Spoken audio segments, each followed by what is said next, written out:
L'Afrique éveillée, c'est nous.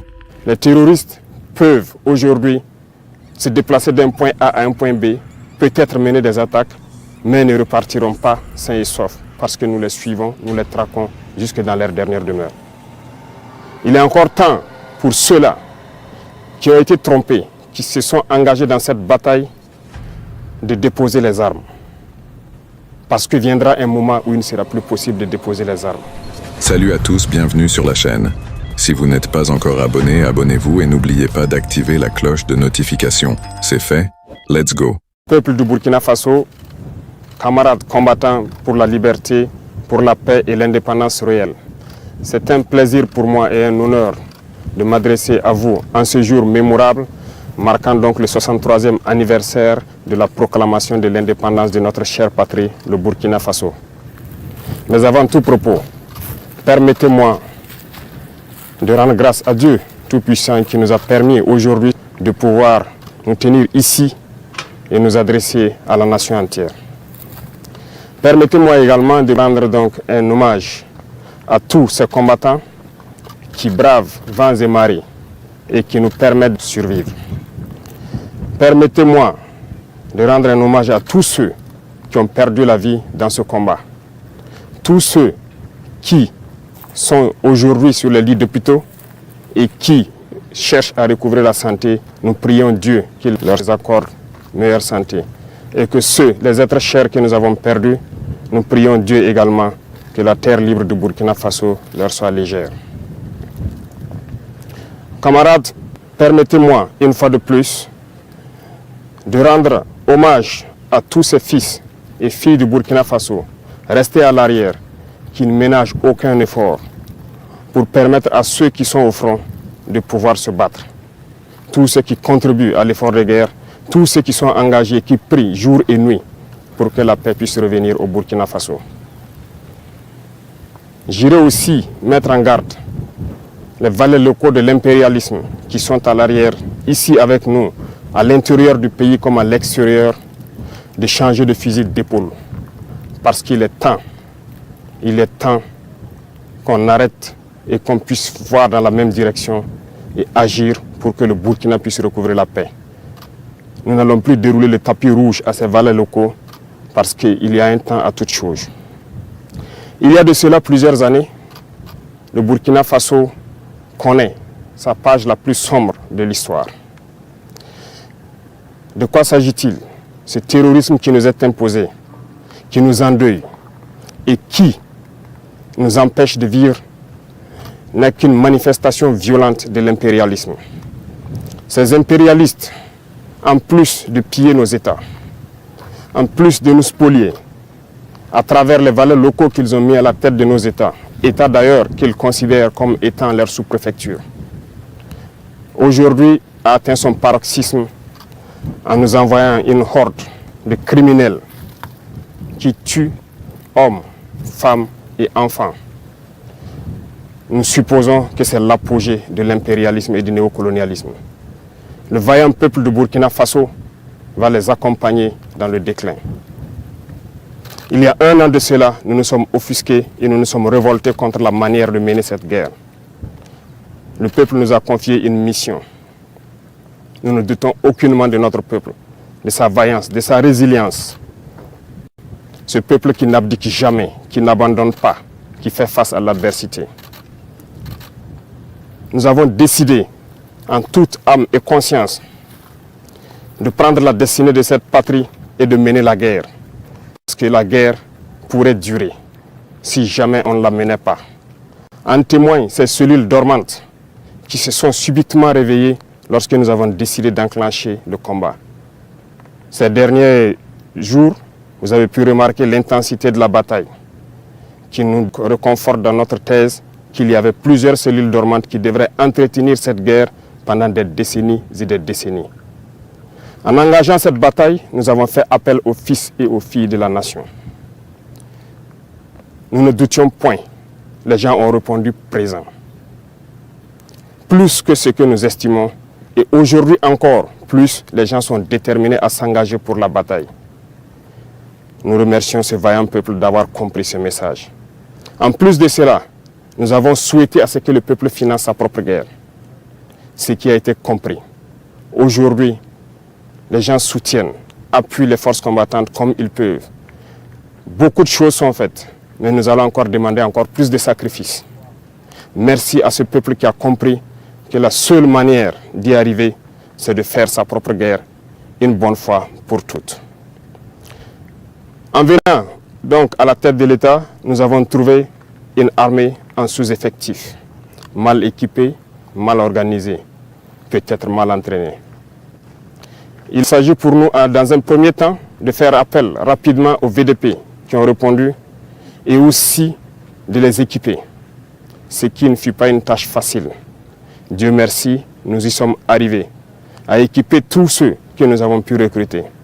Au sein de l'armée, déjà pour l'année 2023, l'armée de terre a recruté plus de 11 000 hommes.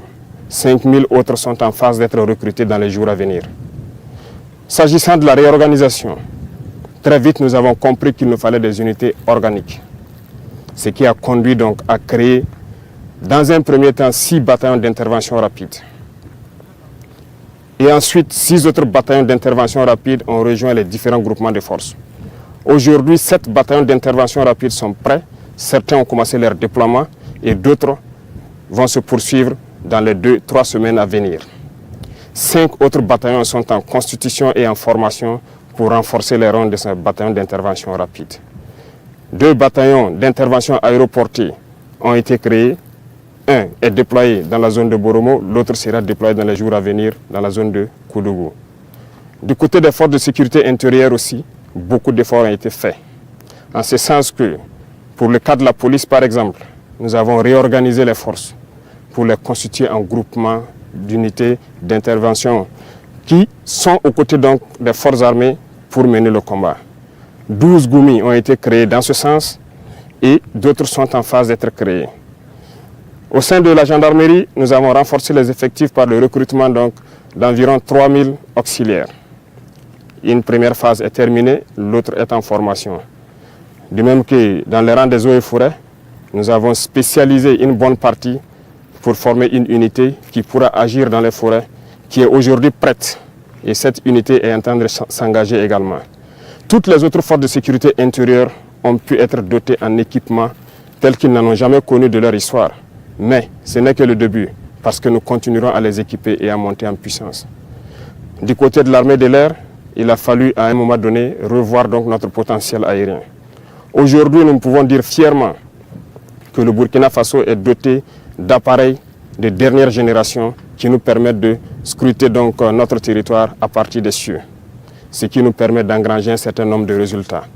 Les terroristes peuvent aujourd'hui se déplacer d'un point A à un point B, peut-être mener des attaques, mais ne repartiront pas sains et saufs parce que nous les suivons, nous les traquons jusque dans leur dernière demeure. Il est encore temps pour ceux-là qui ont été trompés, qui se sont engagés dans cette bataille, de déposer les armes. Parce que viendra un moment où il ne sera plus possible de déposer les armes. Tous ces bataillons qui sont en train de se déployer, du matériel est encore en cours de route dans les 2-3 semaines à venir. Et lorsque tout cela sera réuni et que tous ces bataillons auront rejoint leur emplacement, cette phase de développement de la guerre tant attendue, les choses sérieuses pourront commencer. Je lance encore un appel à ces égarés qu'il est encore temps de déposer les armes. Parce que viendra un moment, on le répète encore, il ne sera plus possible. Le Burkina Faso a décidé de se battre et nous nous battrons jusqu'à la victoire finale. Pour l'équipement, nous avons fait beaucoup d'efforts avec donc la compréhension de ce peuple qui a accepté de se sacrifier. Aujourd'hui, les unités sont équipées et ça continue de s'accroître parce que nous voulons d'une armée professionnelle, une armée qui va défendre le Burkina Faso à l'intérieur de ses frontières, même au-delà, mais pour l'intérêt du peuple burkinabé. Les efforts continuent et nous allons continuer à renforcer les rangs pour que plus jamais ces situations sombres que nous avons connues ne puissent survenir à l'avenir avec nos enfants, nos petits-enfants. Pour accompagner tout cela, il a fallu aussi, du côté de la santé, augmenter donc les capacités de nos plateaux techniques des différents hôpitaux et de certains CMA qui appuient les forces de défense et de sécurité lorsqu'il y a des évacuations de blessés. Ça nous a permis d'acquérir un certain nombre d'appareillages et aussi l'ambition pour nous, c'est de construire des hôpitaux modernes pour permettre à nos infirmiers, à nos médecins d'exprimer tout leur potentiel. Ce processus est en cours, ce qui nous a permis de pouvoir contracter donc l'hôpital de Gawa, et c'est ce modèle d'hôpital que nous voulons dans chaque région et qu'on puisse permettre à nos vaillants soignants d'exprimer tout leur potentiel, tout leur savoir. Aussi dans ce volet de santé, cette épidémie de la dengue. Épidémie de la dengue qui a fait beaucoup de victimes dans nos rangs. Beaucoup ont perdu des êtres chers. Toutes nos condoléances aux familles qui ont été touchées par cette épidémie. Mais cela nous rappelle quelque chose. Nous devons revoir notre plan de salubrité et d'assainissement. Ce qui a été lancé il y a quelques jours de cela, l'initiative présidentielle pour le développement communautaire, prendra en compte ce volet. Et j'invite donc toutes les populations à se mobiliser pour que nous puissions assainir notre milieu. Dans le domaine de l'agriculture, nous avons décidé de nous fixer une mission d'atteindre l'autosuffisance alimentaire. En 2024, c'est un défi. Pour 2023, nous avons lancé l'initiative présidentielle donc, pour l'autosuffisance alimentaire et la souveraineté alimentaire. Il s'agit pour nous d'emblaver un certain nombre de superficies, de donner des intrants à des producteurs, des semences améliorées produites donc par nos chercheurs sur place. Ce qui, aujourd'hui, on peut dire est une satisfaction parce que les résultats sont au-delà de ce que nous avions espéré. Ce qui témoigne encore que nous avons de bonnes terres, nous avons de braves hommes qui savent donc travailler la terre et nourrir les Burkinabés. Ça nous encourage à lancer un autre défi pour 2024. Des engins tels que des tracteurs ont été commandés dans le cadre de l'initiative. Les chercheurs ont été renforcés et on continue de les renforcer pour trouver les semences adéquates. Et aussi ce qui nous a conduit à ouvrir l'usine de Koupela en août dernier pour fabriquer les intrants sur place. L'engrais est produit et pour pouvoir baisser le coût de l'engrais au profit donc de nos producteurs.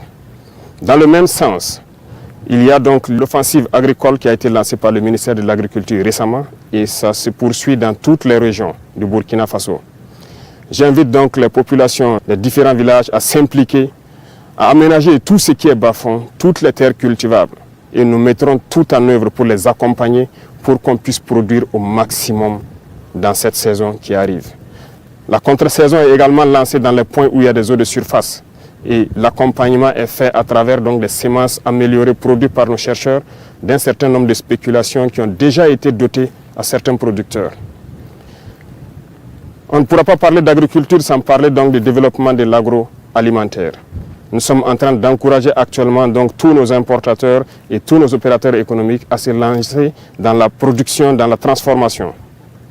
Beaucoup d'usines verront le jour pour que un certain nombre de produits alimentaires soient produits au Burkina, transformés au Burkina et consommés au Burkina Faso. Et pourquoi pas exporter. C'est un défi que nous nous sommes lancés et nous comptons sur cette brave population pour nous accompagner à pouvoir réaliser ces défis. C'est en ce sens que nous pourrons donner beaucoup d'emplois donc à des jeunes qui sont formés, qui malheureusement n'arrivent pas à exprimer leur talent parce qu'il n'y a pas d'espace qui leur est offert. Dans le même sens, le ministère de la Jeunesse a été instruit de mettre un accent sur la formation professionnelle. Cette mutation est en cours en fédérant donc toutes les écoles et tous les centres de formation professionnelle pour que nous ayons une meilleure vue de la formation donnée et de ce dont nous avons besoin pour le développement de notre chère patrie. Camarades, parlant donc du développement du commerce, et comme vous l'avez suivi la dernière fois, il s'est agi pour nous de faire donc une analyse de notre situation économique. Et à l'issue de cette analyse, nous nous sommes rendus compte qu'il fallait prendre un certain nombre de mesures. Et nous avons dit à compter de janvier, un certain nombre de mesures seront prises. Pas pour mettre la pression ou pour empêcher certains d'exercer leurs fonctions, mais c'est pour le bonheur du Burkina Faso. Il faut que nous créions la richesse, que nous puissions employer nos jeunes. C'est dans ce sens que nous allons développer le commerce interne. Nos commerçants qui quittent les villes vers les campagnes, nous allons encourager à ce que ces produits qui partent vers nos campagnes soient produits au Burkina Faso. Donc, nous invitons tout un chacun à prendre cette donnée et à mûrir les projets nécessaires pour que, en 2024, nous puissions donc atteindre cet objectif-là.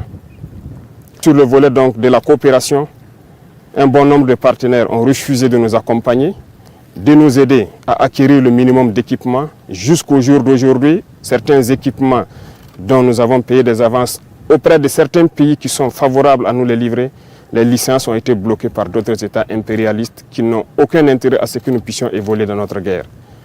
Par contre, plusieurs autres États ont accepté d'ouvrir leurs portes. C'est le lieu pour moi donc de les saluer et de les remercier pour leur engagement aux côtés du Burkina Faso dans cette lutte. Ici en Afrique, nous avons jugé nécessaire de nous mettre ensemble, surtout au Sahel, parce que nous ne pourrons rien faire sans union. Ce qui a mené donc à la création de l'Alliance des États du Sahel, une alliance de défense a priori, mais qui évoluera vers une alliance économique et bien plus. L'AES est un espace qui est aujourd'hui victime de terrorisme barbare, violent. Mais aujourd'hui, nous avons compris et les peuples ont compris qu'il faille s'unir. Et nous invitons tous les autres Africains, tous ces peuples brimés, à pouvoir s'unir pour faire face à l'adversité. Nous défendrons l'espace de l'AES comme si nous défendons nos propres terres ici. Parce que nous avons décidé de nous unir avec nos pays frères du Mali, du Niger, pour en faire de nos espaces un seul espace. Aller et venir, commercer et défendre, ramener la paix, la prospérité, la sécurité. Parce que nos peuples ont droit au bonheur. L'Eldorado dont nos peuples rêvent, nous pouvons le créer ici. Et nous avons confiance en ce peuple. M'adressant donc aux travailleurs qui ont déjà consenti beaucoup d'efforts pour le Burkina Faso, je vais encore vous demander plus d'efforts en 2024. Il y aura certaines mesures qui seront prises pour encore accentuer sur la contribution à l'effort de guerre. Ça va toucher les travailleurs du public et du privé et aussi les entreprises sur leur intérêt brut. Le taux sera fixé, mais cela doit nous permettre de pouvoir augmenter premièrement la prime de nos vaillants VDP d'au moins 35% et aussi de les assurer une certaine assurance vie, de sorte que lorsqu'ils sont blessés ou lorsqu'ils tombent au champ d'honneur, que la prise en charge soit meilleure que ce que nous connaissons. Donc, il y aura plus de sacrifices qui doivent être consentis à l'endroit donc de ces vaillantes populations qui ont accepté de répondre et qui se battent jour et nuit sur le terrain. C'est le lieu pour moi de les rendre encore hommage pour leur contribution, pour leur accompagnement donc des différentes forces sur le terrain. Merci à vous. Je ne saurais terminer mon propos sans remercier toutes ces forces combattantes qui se battent sur le terrain jour et nuit pour que nous, à l'arrière, nous puissions vaquer à nos occupations. Remercier donc tous ces travailleurs, commerçants, paysans et éleveurs qui se battent aussi et qui contribuent à ce que nous puissions mener cette guerre et libérer nos terres. Vive le Burkina Faso, la patrie ou la mort, nous vaincrons.